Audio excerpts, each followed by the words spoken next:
struggling, hurting, anxious about the situation. That was the case before Liz Truss and her Chancellor, trashed the UK economy and sent mortgage rates spiralling.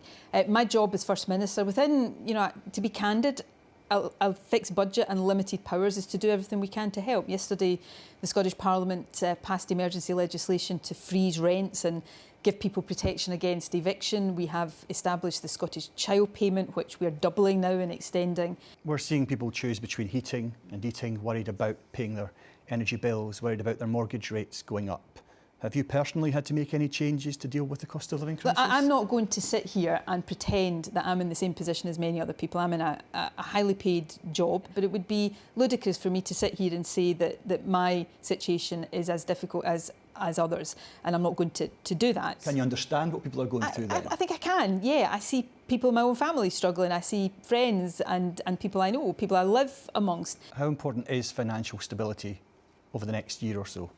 Hugely. We don't have financial stability from the UK at a macro or a micro level. In the past 2 weeks, extraordinary damage done by really wrong-headed decisions that the UK government have taken. Forgive me, First Minister, but I want to put this point to you. Do you understand then why some people might be worried about another referendum taking place in the next year when they might say, I've got so much on my plate right now, we don't need this? Do you understand that?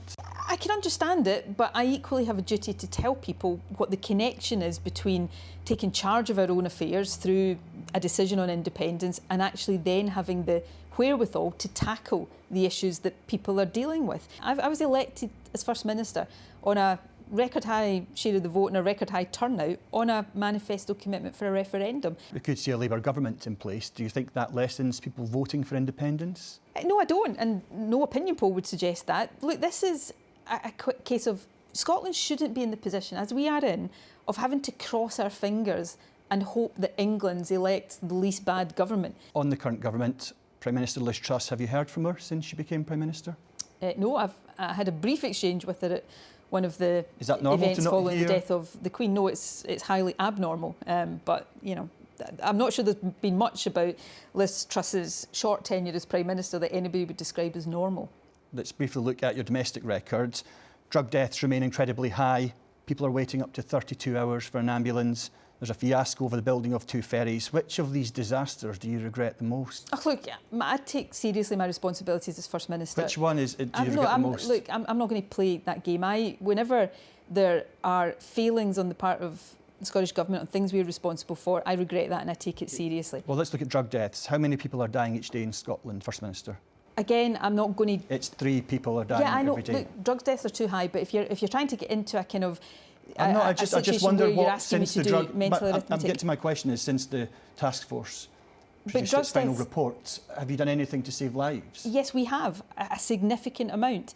The appointment of Angela Constance with the significant package of extra investment, £250 million, the standards around access to drugs treatment. Finally, changes making it easier for a trans person to update their birth certificates. It's going through Parliament just now. When it comes to the final vote on this, will you be allowing your MSPs to vote freely, or will they be whipped to voting a certain way to back it? That's a decision for the parliamentary group. It's up to the SNP group on any issue, whether something's a whip vote or a free vote, but this was a manifesto commitment.